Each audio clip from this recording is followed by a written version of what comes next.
navegando por el internet en mundonarco.com. Capítulo 1. Un pobre diablo. Eran cerca de las 11 de la mañana. Los dos generales estaban parados bajo el intenso sol de junio en un paraje desierto a unos 5 o 6 kilómetros de la frontera con Guatemala, en la carretera que va hacia Cacahuatán, Chiapas. El ambiente era tenso como la cuerda de un violín. A 100 metros a la redonda la séptima región militar había colocado un pelotón de fusileros que conformaban un perímetro de seguridad. Haciendo un círculo más reducido se encontraba un grupo de paracaidistas. Todos iban armados hasta los dientes. Los minutos se hicieron eternos. Por radio ya habían sido notificados que el convoy había cruzado la frontera mexicana sin problemas.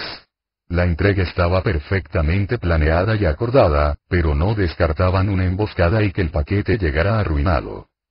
Parado sobre un montículo de tierra a un costado de la carretera, el general Jorge Carrillo Olea finalmente divisó a lo lejos una pequeña polvareda. Todos se quedaron atónitos cuando hasta ellos llegó una vieja pick-up custodiada por otras dos en iguales condiciones.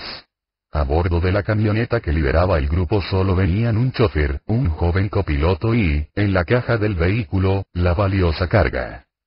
Del vejestorio bajó un joven capitán del ejército de Guatemala de no más de 26 años que saludó con resplandeciente gallardía. «Mi general, traigo un encargo muy delicado para entregarlo solamente a usted», dijo ceremonioso dirigiéndose a Carrillo Olea, quien era el coordinador general de lucha contra el narcotráfico y el encargado especial de esta importante misión por parte del gobierno de México. Ante el capitán, Jorge Carrillo Olea no pudo evitar sentirse ridículo. El gobierno mexicano había enviado a dos generales. Guillermo Álvarez Nahara, jefe de la Policía Judicial Militar, y a él. Además 2 batallones apoyaban la operación. En cambio, el gobierno de Guatemala había optado por un joven militar para que entregara a un casi perfecto desconocido, a quien entonces se culpaba, junto con los hermanos Arellano Félix, de haber matado al cardenal Posadas Ocampo en medio de una supuesta balacera que había ocurrido entre ellos. Hacía menos de un mes, el 24 de mayo de 1993, el prelado había muerto en medio de una espectacular balacera ocurrida en el estacionamiento del Aeropuerto Internacional de Guadalajara, Jalisco. En ese momento, Carrillo Olea, un militar que desde hacía décadas se había alejado con desdén del ámbito castrense, juzgó que el ejército mexicano era absurdamente pretencioso. Sin más preámbulos ni dilaciones, el capitán guatemalteco abrió la caja de la pick-up y mostró su preciada carga. Sobre la lámina caliente, amarrado de pies y manos con una cuerda como si fuera un cerdo, se encontraba Joaquín Guzmán Loera, cuyo cuerpo había rebotado como fardo durante las 3 horas del viaje de Guatemala a México. En aquella época, Joaquín El Chapo Guzmán, miembro de la organización criminal comandada por Amado Carrillo Fuentes, mejor conocido como el Señor de los Cielos, era casi nada en su actividad como narcotraficante. Apenas había tenido una fama pasajera con el caso de la balacera en la discoteca Christine de Puerto Vallarta en 1992, cuando intentó matar a Javier Arellano Félix para vengarse de que meses antes los hermanos de este, integrantes del cártel de Tijuana, habían puesto una bomba en una de sus casas de Culiacán, Sinaloa. Los pleitos entre los Arellano Félix, Guzmán Loera y su amigo Héctor El Güero Palma eran como de chicos de preparatoria con metralletas. Ya habían aparecido algunas veces en las páginas rojas pero sin mucha relevancia. Joaquín Guzmán Loera poseía una suma considerable de dinero, como cualquier capo, pero carecía de poder propio, el que tenía era que le llegaba usando el nombre de Amado Carrillo Fuentes. Tal vez por esa razón el gobierno de Guatemala lo había enviado a México como un preso de quinta. Sin embargo, el valor político coyuntural del Chapo parecía esencial para el gobierno de Carlos Salinas de Gortari. Aquel hombre tumbado en la cajuela de la vieja pick-up era un excelente pretexto para justificar el homicidio del cardenal Juan Jesús Posadas Ocampo. Supuestamente, los hermanos Arellano Félix y el Chapo se habían enfrentado a balazos y en medio del fuego cruzado habían matado al cardenal. De acuerdo con la pugna que ya se había difundido en la prensa, la historia tenía cierta lógica, pero la posterior autopsia de los hechos ocurridos en el aeropuerto de Guadalajara puso en tela de juicio esa versión. Al verlo en esas condiciones, insignificante e indefenso, el 9 de junio de 1993 nadie hubiera pensado que aquel sujeto de 36 años de edad, de baja estatura y poca personalidad, que apenas había estudiado hasta tercero de primaria, en 16 años se convertiría en el jefe del cártel de Sinaloa, la organización delictiva más poderosa del continente americano. Mucho menos que sería considerado por la revista Forbes como uno de los hombres más ricos y, por tanto, más poderosos del mundo. Nadie hubiera imaginado tampoco que, 16 años después, Jorge Carrillo Olea, vituperado y públicamente degradado por su presunta protección a narcotraficantes cuando fue gobernador de Morelos, 1994-1998, estaría describiendo con tenaz memoria la captura de El Chapo en una cordial entrevista en su residencia de Cuernavaca, donde vive prácticamente ignorado por todos aquellos a quienes brindó servicio. El Chapo Guzmán, encapuchado, y Carrillo Olea, impresionado con el joven capitán guatemalteco, no sospecharon que desde ese día sus historias estarían cruzadas para siempre. Carrillo Olea se colgó la medalla de haber detenido al capo exitosamente. 7 años, 7 meses y 10 días después del 9 de junio de 1993, Jorge Enrique Tello Teón, un hombre de toda la confianza y hechura del general, su alter ego, sería quien ayudaría al Chapo a evadirse del penal de máxima seguridad de Puente Grande, Jalisco, el 19 de enero de 2001, según sostiene el propio narcotraficante y consignan los expedientes de su fuga. En México, el mundo de los narcotraficantes y el de los policías son muy similares, quizás por ello se entienden bien. En ese mundo de complicidades y traiciones, un día tu mejor amigo es tu cómplice y al otro se convierte en tu peor enemigo. La captura.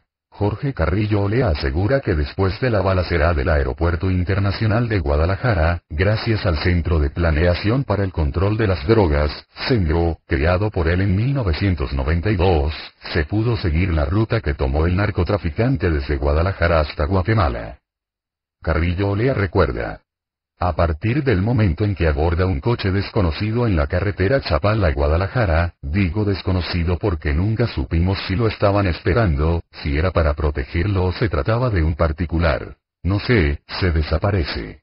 Pero el sistema lo detecta en Morelia y lo vamos siguiendo.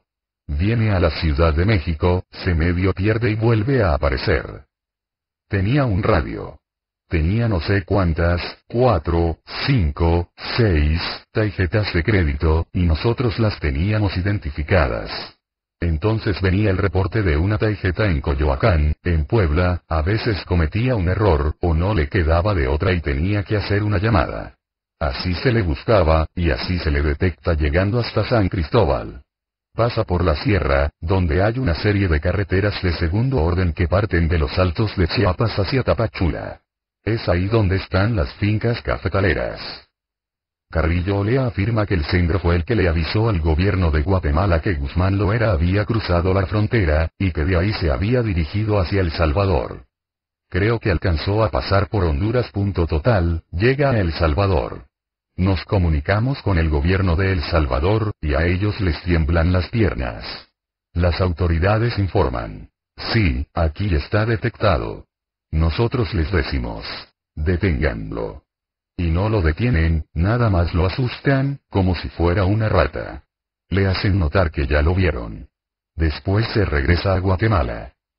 Carrillo Olea informó sobre la detención al entonces procurador Jorge Carpizón Flegor, así como a Carlos Salinas de Gortari, con quien tenía comunicación directa desde que éste tomara posesión como presidente de la República.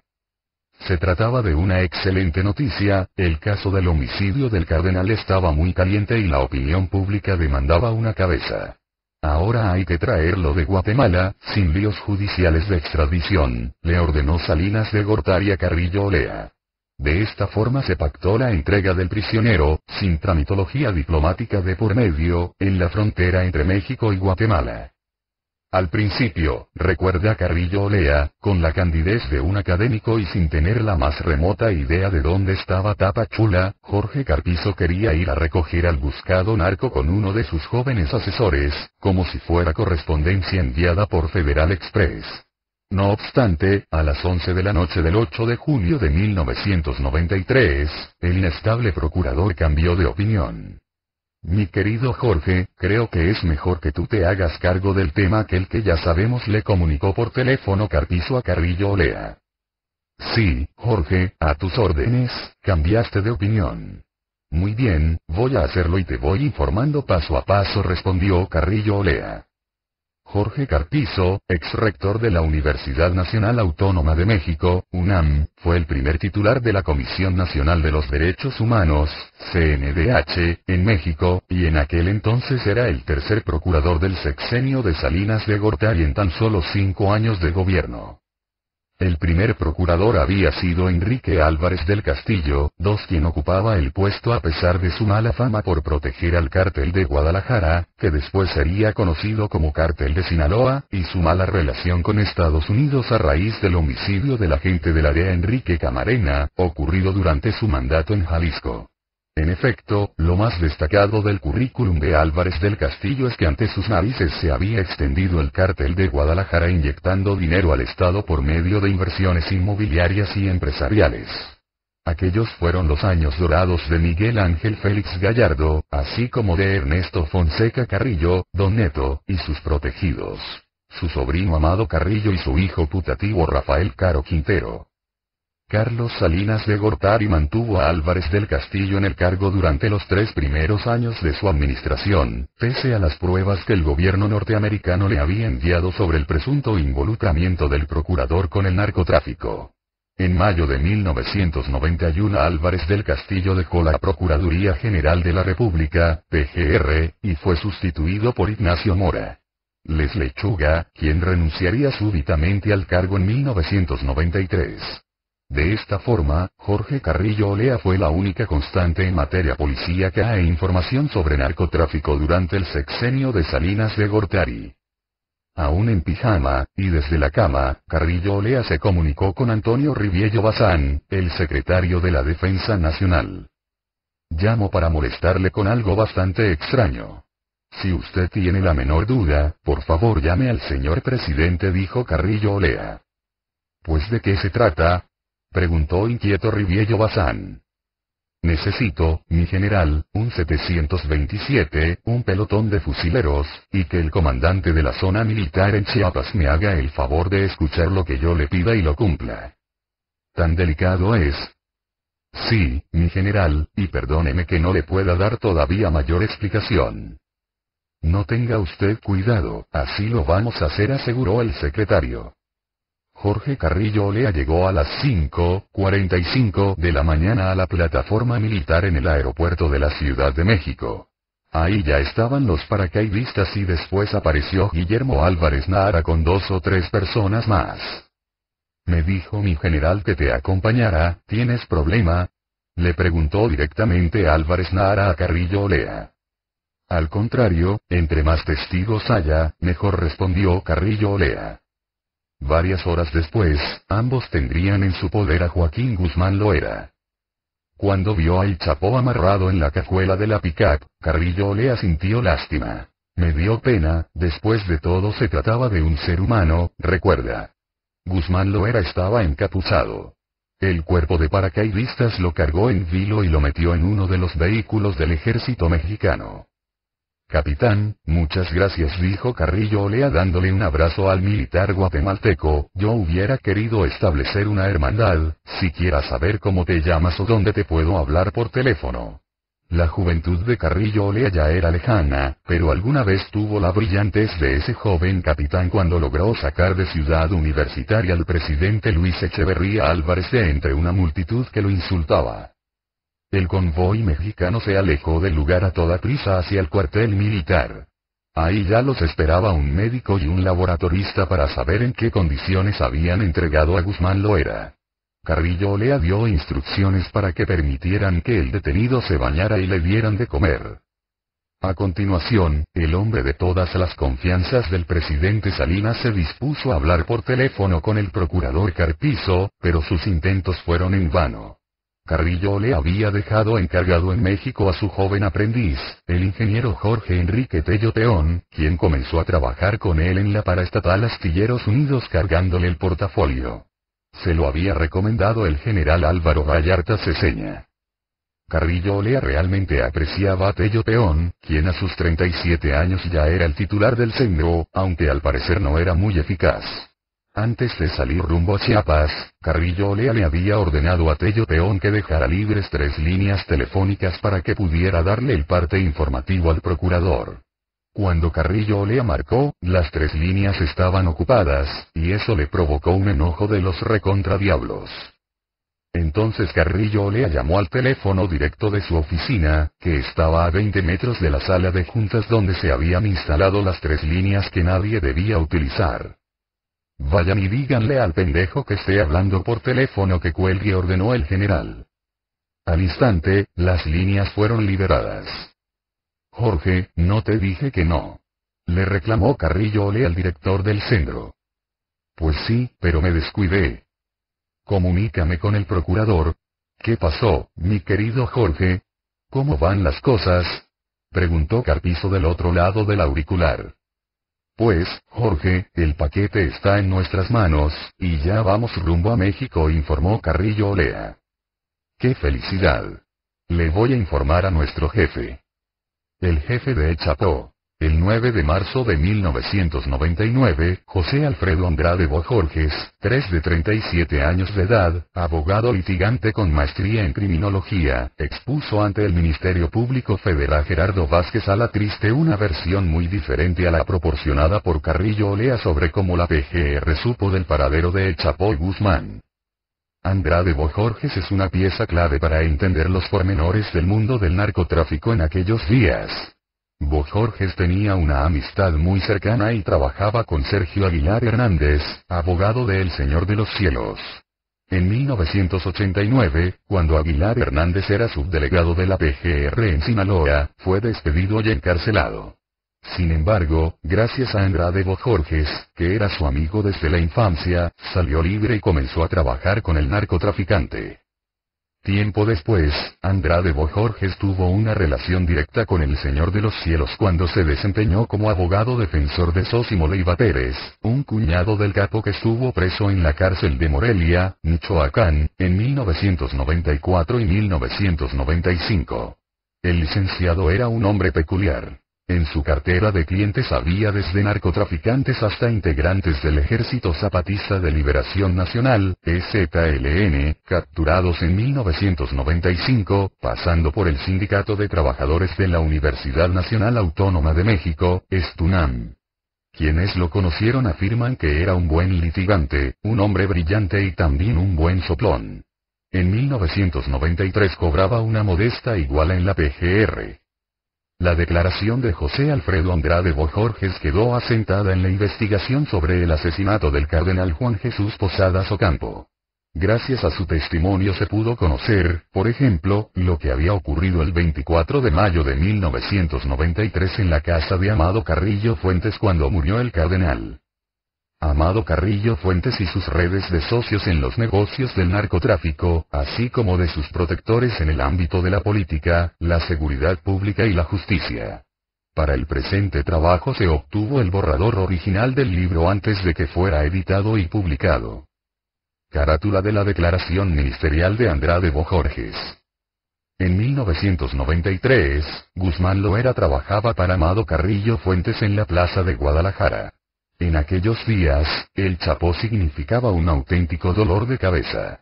Amado estaba muy molesto por la desorganización de su subalterno, así como por su afición al alcohol, las drogas, el escándalo y la violencia. Le enojaba en particular que conviviera mucho con su escolta y ocupara pisos completos en hoteles de lujo llamando la atención. Trabajar con El Chapo era más riesgoso que trabajar en un polvorín. La preocupación de Carrillo Fuentes no era para menos. La discreción que preferían los grupos de la delincuencia organizada estaba en peligro. En consecuencia, Amado Carrillo decidió sacar a El Chapo de la plaza de Guadalajara y lo mandó a Nayarit bajo la supervisión de Héctor El Güero Palma, amigo y socio de Guzmán Loera. Sin embargo, El Chapo no obedeció la orden, tenía otros planes. En su lugar mandó a Martín Moreno Valdés a Tepic. Al mismo tiempo le encargó a José de Jesús Alcalá Castellón que fuera a Guatemala a comprar algunas fincas. El asesinato de Juan Jesús Posadas Ocampo llamó poderosamente la atención de Amado Carrillo cuando escuchó en las noticias que el cardenal había muerto en una balacera entre narcotraficantes en Guadalajara. E inmediatamente comenzó a realizar llamadas telefónicas a autoridades militares y corporaciones policíacas. Asimismo ordenó la presencia de Héctor Palma Salazar. El Señor de los Cielos no podía concebir que su gente estuviera involucrada en el homicidio del prelado. Estaba furioso. Al ver llegar el Güero Palma como si nada, Carrillo Fuentes se tranquilizó. El Señor de los Cielos sabía que los Arellanos Félix venían de una familia muy religiosa y guardaban una relación directa con Posadas Ocampo desde que estuvo en Tijuana. Además, la madre de los Arellano admiraba al cardenal y jamás les perdonaría algo así a sus hijos. De hecho, mientras la señora tuvo la duda, no les dirigió la palabra. Por su parte, Amado Carrillo no tenía vínculo alguno con la jerarquía católica. Su mayor acercamiento con la iglesia fue la construcción del templo de Guamuchilito, en el municipio de Navolato, Sinaloa, de donde era originario. El Chapo tiene mariaje personal, no pudo ser él, le dijo el Güero Palma a Amado para tranquilizarlo. ¿Quién tiene las armas y los huevos para hacer esto?, se preguntó Amado. Y el interés, completó la frase Palma Salazar. Después de recibir respuesta a sus llamadas telefónicas, Amado Carrillo les dijo a sus allegados que ni los Arellano Félix ni Guzmán Loera habían participado en la balacera, sino que se trataba de un tercer grupo cuyos integrantes no eran del norte del país, pero que sí iban vestidos como norteños. Eran personas con pelo corto, vestidas con pantalón de mezclilla, camisa a cuadros y botas nuevas con las que se les dificultaba correr, señaló, añadiendo que su fuente de información eran el general Jesús Gutiérrez Rebollo IV y su yerno Horacio Montenegro. Que diga el testigo quien le informó que Amado Carrillo se enteró de la balacera en el aeropuerto de la ciudad de Guadalajara a las 16:40 horas del día 24 de mayo de 1993, inquirió el Ministerio Público a Andrade Bojorges en su declaración de marzo de 1999. Ese día se encontraba el señor Sergio Aguilar Hernández, el amigo de Andrade Bojorges, con Amado Carrillo en el estado de Morelos en una de las casas de su propiedad. Y también se encontraba ahí el aradito Jesús Vitar Tafich, respondió Andrade Bojorges. Jesús Vitar fue el operador financiero más conocido de Carrillo Fuentes en Sudamérica. Lo detuvieron en julio de 1997 tras la muerte de El Señor de los Cielos, y se acogió al programa de testigos protegidos.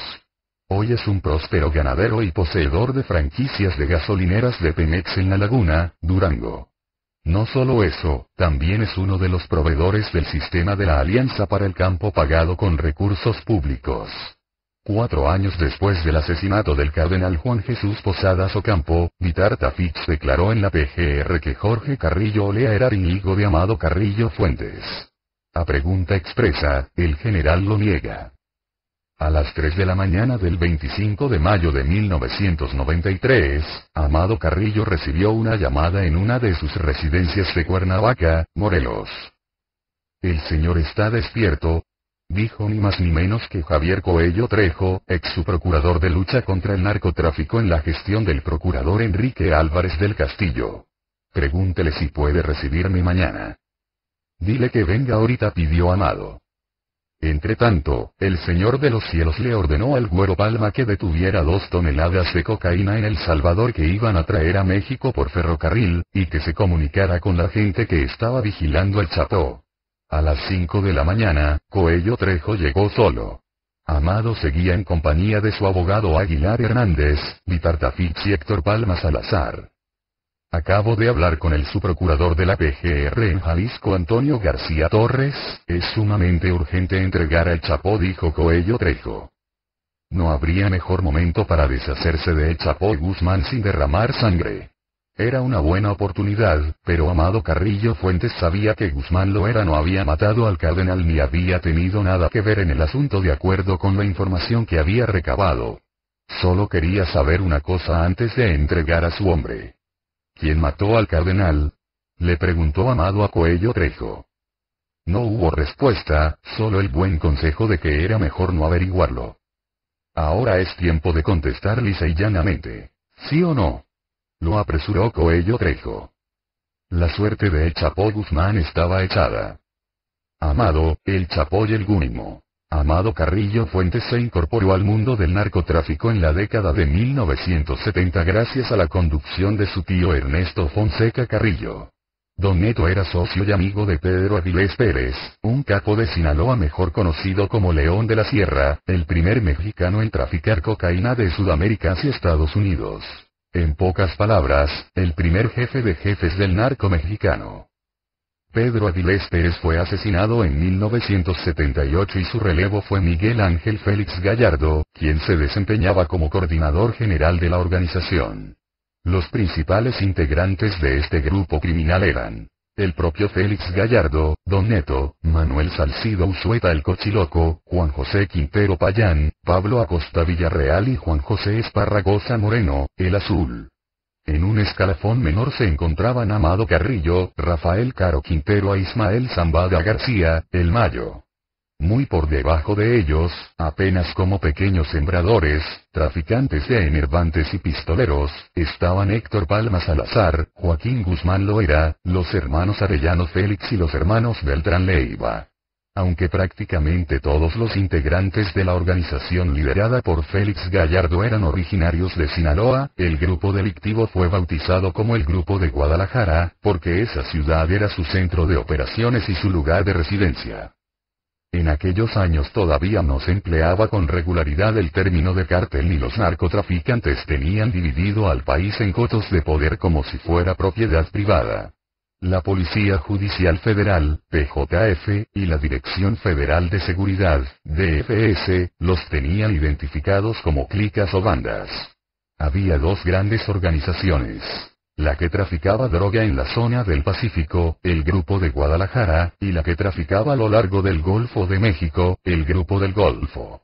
A principios del sexenio de Miguel de la Madrid Hurtado, la fuerte actividad del narcotráfico en Jalisco, reflejada en grandes inversiones en hoteles, restaurantes, desarrollos inmobiliarios, casas de cambio y lotes de autos, era solapada por el gobernador del estado, Enrique Álvarez del Castillo, y tolerada por la sociedad.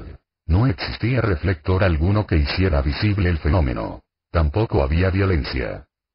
En 1981 Amado Carrillo trabajaba en Guadalajara muy cerca de su tío Don Neto y de Félix Gallardo. Sin embargo, la estancia de Carrillo Fuentes en la capital jalisciense se tornó insostenible debido a ciertas disputas que tenía con Rafael Caro Quintero, quien también era pupilo y protegido de Don Neto.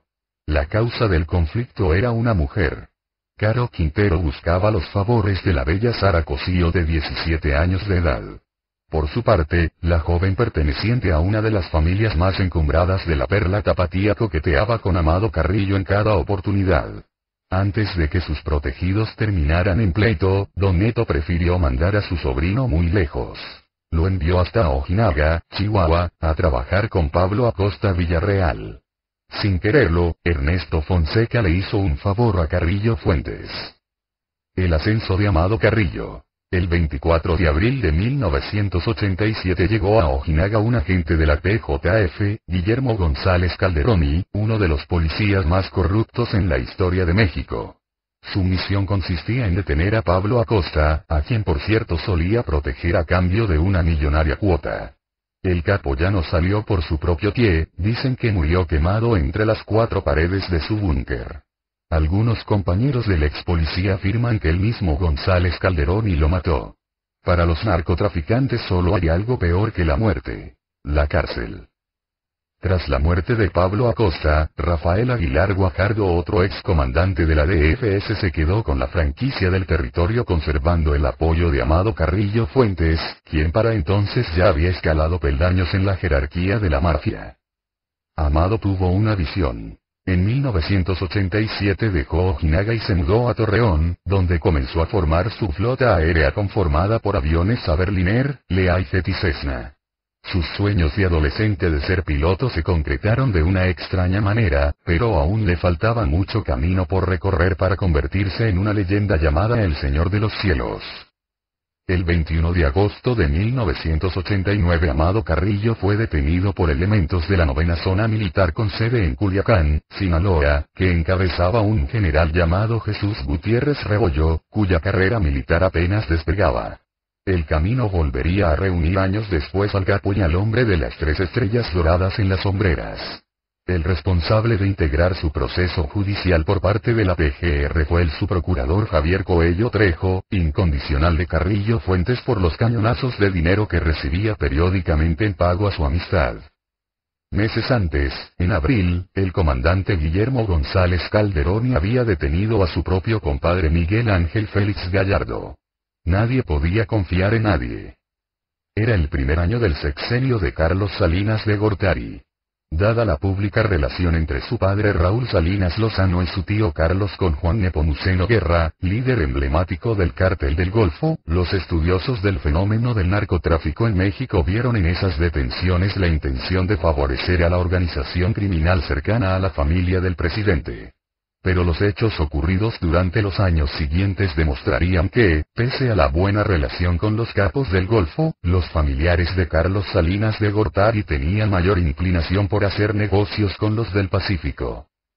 No hay gordo malo. Cuando en 1988 Carlos Salinas de Gortari nombró como Procurador General de la República a Enrique Álvarez del Castillo, este designó como su procurador de combate al narcotráfico a un hombre llamado Javier Coello Trejo, cuya característica emblemática era su extrema gordura, casi tan voluminosa como su corrupción. Durante los 2 primeros años del sexenio de Salinas, Jorge Carrillo Olea estaba en la Secretaría de Gobernación, con Fernando Gutiérrez Barrios, recomponiendo los sistemas de inteligencia del Estado por instrucciones directas del presidente de la República. Carrillo Olea tenía vasta experiencia en la materia, incluso se podría afirmar que es el padre de la inteligencia en México, si es que hay alguna. Con Miguel de la Madrid Hurtado desmanteló la Dirección Federal de Seguridad tras el escándalo del homicidio del agente de la DEA, Enrique Camarena.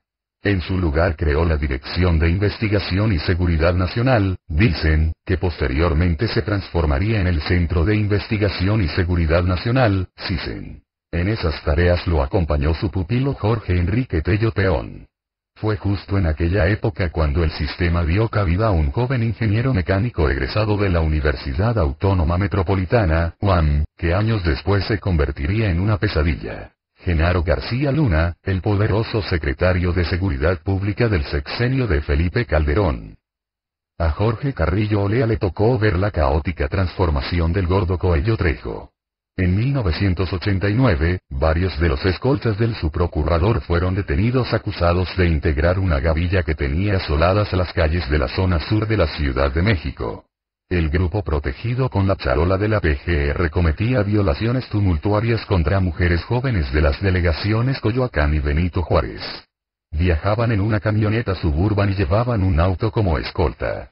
Levantaban a sus víctimas y posteriormente las trasladaban a las zonas verdes de Fuentes Brotantes, donde eran abusadas sexualmente de manera inmisericordia. En 2 ocasiones los escoltas del impune Coello Trejo quedaron en libertad porque su propio jefe abogaba por ellos afirmando que eran inocentes pese a que las víctimas los habían identificado plenamente. Los violadores fueron ayudados por la pésima integración de las averiguaciones previas, conducidas en la Procuraduría General de Justicia del Distrito Federal, PGJDF, por Federico Ponce Rojas. Fue gracias a las diversas presiones del Congreso de la Unión que la Procuraduría Capitalina, comandada por Ignacio Morales Lechuga, se vio obligada a actuar, y finalmente varios hombres de Coello Trejo pisaron el reclusorio Oriente. Sobre el conflictivo Coello Trejo, Jorge Carrillo Olea comenta: ya desde el CISEN veía que las cosas iban para mal, porque el gordo ese es un animal en la pelea, pues como muchos animales de pelea no funcionan para nada. Lo conocía muy bien, porque siendo yo subsecretario de la Secretaría de Gobernación en el sexenio de Miguel de la Madrid, él era secretario de Gobierno de Chiapas. Entonces llegaban muchas quejas de ese estado. Hacia los últimos meses de ese sexenio, Carrillo Olea llamaba muy seguido a Coello Trejo para transmitirle las reclamaciones que recibía, y él contestaba: no, señor subsecretario, esos son cuentos, no hay gordo malo, ¿cómo cree usted?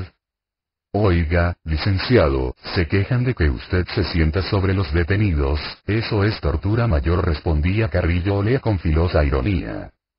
No, señor subsecretario, los gordos somos buenos por naturaleza. Carrillo Olea conocía muy bien las prácticas y los métodos de trabajo de Coello Trejo. En 1989, el peso completo de Coello cayó sobre su amigo Amado Carrillo Fuentes, quien fue encarcelado en el reclusorio sur. El capo compartió el módulo de la prisión con Miguel Ángel Félix Gallardo y Juan José Esparragosa Moreno, el Azul, detenido 3 años antes en el Pedregal de San Ángel con droga. Fue como estar en casa. Después de la detención de su escolta, el subprocurador Coello Trejo quedó debilitado. Sabía que sus días en la PGR estaban contados y cuando saliera de ahí necesitaba buenos amigos, por lo que antes de ser removido de su cargo ayudó a Amado Carrillo Fuentes a salir libre de cargos ante la sorpresa de sus compañeros. A los pocos meses, Esparragosa Moreno y Félix Gallardo fueron unos de los primeros huéspedes de los penales de máxima seguridad. El primero logró dejar la cárcel en 1992, mientras que el segundo sigue recluido hasta la fecha en el penal de máxima seguridad de Puente Grande.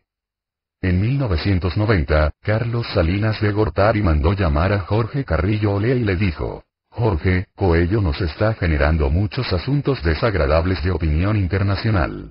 Enrique Álvarez del Castillo está cansado. Ayúdalo.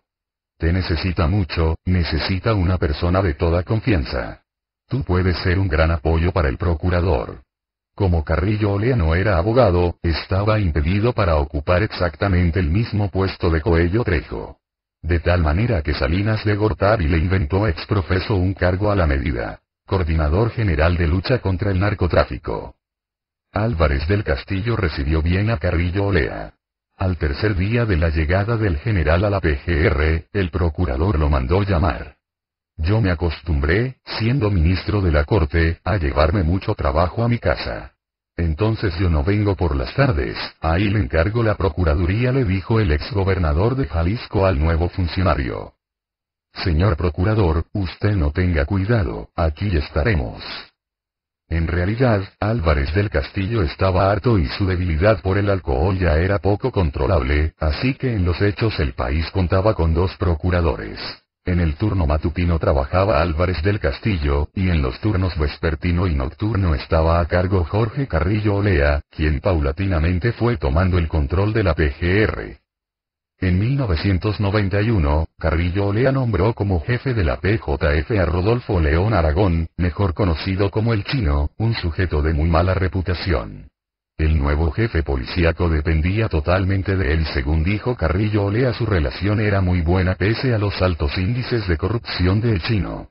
En la policía judicial, León Aragón comenzó a trabajar con un comandante con el que pudo entenderse en todo a las mil maravillas: Guillermo González Calderón. Igual de corruptos los dos. Después llegaría Ignacio Morales Lechuga. Los reacómodos. Cuando Amado Carrillo Fuentes salió de prisión, la estructura del crimen organizado estaba desarticulada por la detención de Félix Gallardo. Los únicos que tenían la fuerza real para competir por ese liderazgo eran Manuel Salcido Uzueta, el Cochiloco, amo y señor de Sinaloa, que contaba con el apoyo de Benjamín Arellano Félix y sus hermanos, establecidos en Tijuana. Por su parte, Juan y Humberto García Abrego, líderes de la Organización del Golfo y protegidos de Juan Nepomuceno, no tenían en la mira el territorio ajeno. Con el suyo, suficientemente vasto, era suficiente. Además, en aquel momento existía cooperación entre todos, había una especie de pacto tácito de paz. En esos tiempos, Ismael El Mayo Zambada, siempre independiente, y Juan José Esparragosa Moreno, el Azul, no tenían influencia más allá de Sinaloa ni habían desarrollado sus organizaciones tal y como las conocemos ahora. También en esa época Joaquín Guzmán lo era, Héctor El Güero Palma y los hermanos Beltrán Leiva eran incipientes cabecillas a quienes solo les tocaban las migajas. De hecho, algunos de ellos, como el Chapo, el Güero Palma y los hermanos Arellano Félix, compartían ciertos intereses, y eso los hizo entenderse y realizar negocios juntos. No obstante, los lazos que los unían eran débiles ante los golpes de la traición y surgió el odio entre ellos.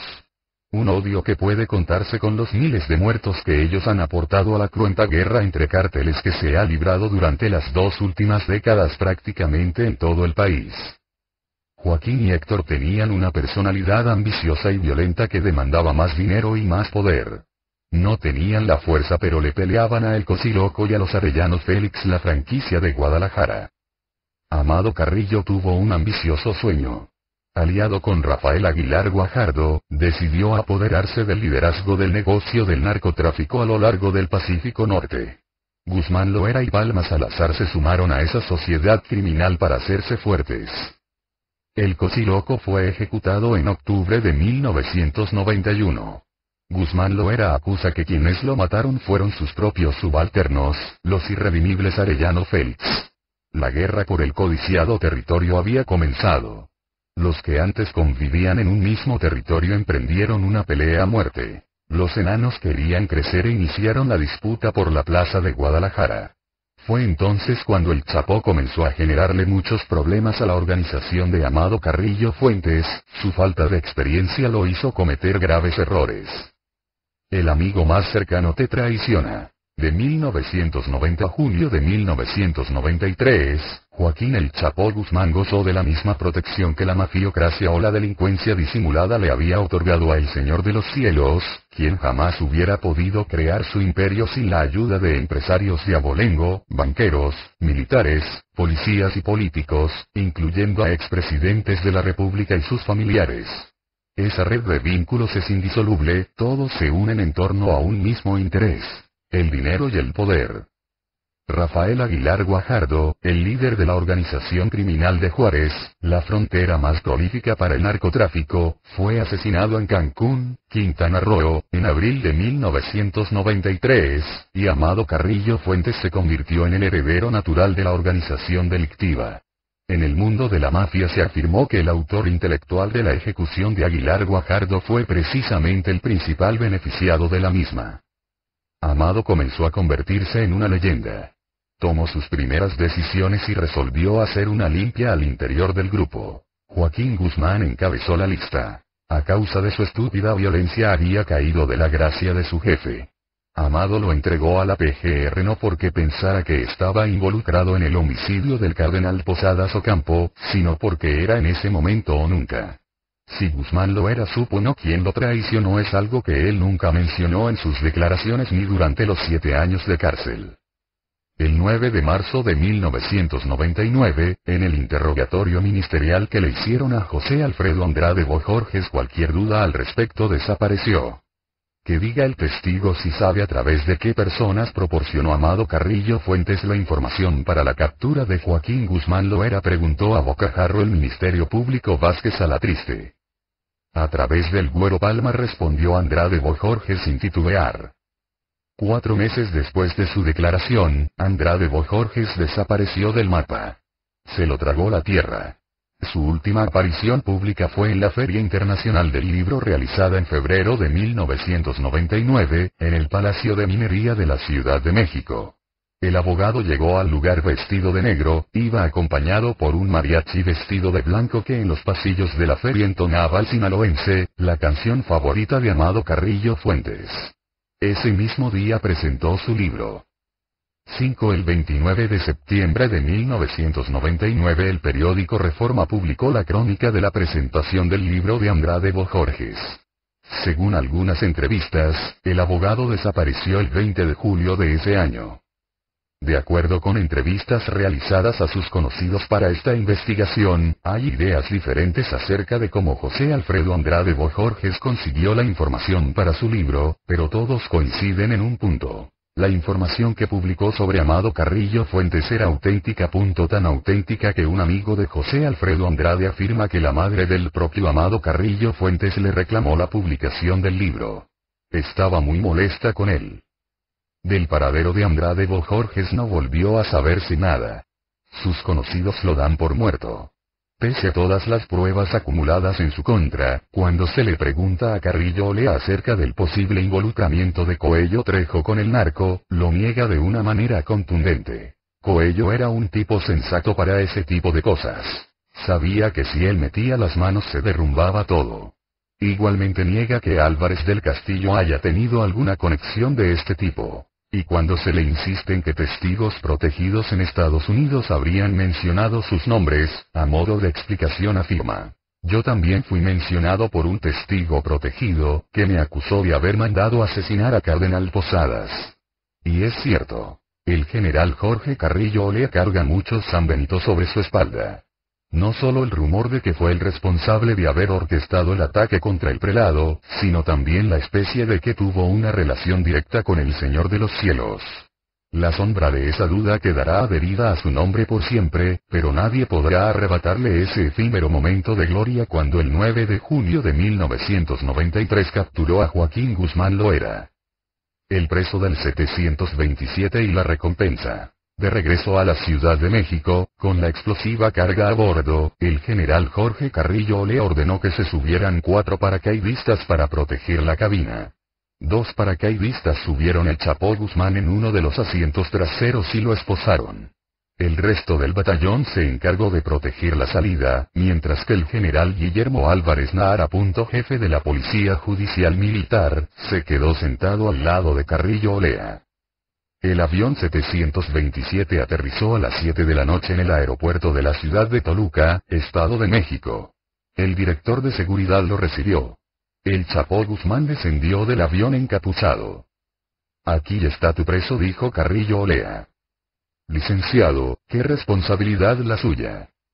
No diga nada, ni mi nombre. Carrillo Olea subió al automóvil que ya lo esperaba y le informó vía telefónica al procurador Jorge Carpizo: el avión está despegando rumbo a su base. El cuate ya va rumbo a su celda. Finalmente la operación había terminado. Hay quienes afirman, como el abogado de la Arquidiócesis de Guadalajara, José Antonio Ortega, que el homicidio del cardenal Posadas Ocampo fue una operación de Estado en la que presuntamente participó Carrillo Olea como autor de la logística. Aunque se dice que los arellanos Félix y el Chapo Guzmán sí estuvieron ese día en el aeropuerto de Guadalajara, citados por el titular de la PJF Rodolfo León Aragón, ninguno de los grupos participó en la balacera. Dicen que la muerte del cardenal Posadas Ocampo ocurrió tal como se lo comentó Amado Carrillo Fuentes a su gente. Días antes de la captura de Guzmán Loera, el procurador Jorge Carpizo anunció que había una recompensa de $1 millón para quien facilitara información que llevara a la aprehensión del Chapo. Oficialmente, quienes proporcionaron esa información fueron oficiales del CENDO, así como funcionarios de El Salvador y Guatemala. Jorge Carrillo Olea propuso enviar una parte del dinero a las autoridades extranjeras que habían participado en la captura. En El Salvador se entregaron $300,000 en efectivo al entonces presidente Alfredo Félix Cristiani, para que en su caso los repartiera entre las personas que habían hecho que el Chapo huyera de ahí hacia Guatemala. El mismo Carrillo Olea fue a entregarles otros $300,000 al recién llegado presidente de Guatemala, Ramiro de León Carpio, y a aquel joven capitán que tanto lo había impresionado. México es un gran país, siempre atento y siempre justo, señaló el mandatario guatemalteco mientras recibía el dinero. Sin embargo, nadie sabe qué pasó con los otros $400,000 de la recompensa. Hay quienes insinúan que Jorge Carpizo se los quedó. En 2010 la recompensa por la captura de Guzmán Loera se septuplicó. El gobierno de Estados Unidos ofrece $5 millones a quien proporcione información sobre su paradero, y desde 2009 el gobierno de México ofrece $5 millones. Así, Guzmán Loera dejó de ser un narco de bajo pelo al que habían usado como chivo expiatorio, y se convirtió en el gerente de una compañía de talla mundial. Actualmente es el rostro más conocido de la industria del crimen en México. En esas 2 horas de vuelo desde Chiapas hasta el Estado de México, el Chapo Guzmán aprendió la primera gran lección de la que sería una prolífica carrera delictiva. El 727 despegó, y a los pocos minutos el jefe de la Policía Judicial Militar y otros 2 personajes, el teniente coronel Enrique Soto Padilla, así como el mayor Silvio Isidro de Jesús Hernández Soto, ya estaban sentados a su lado. Navegando por el internet en mundonarco.com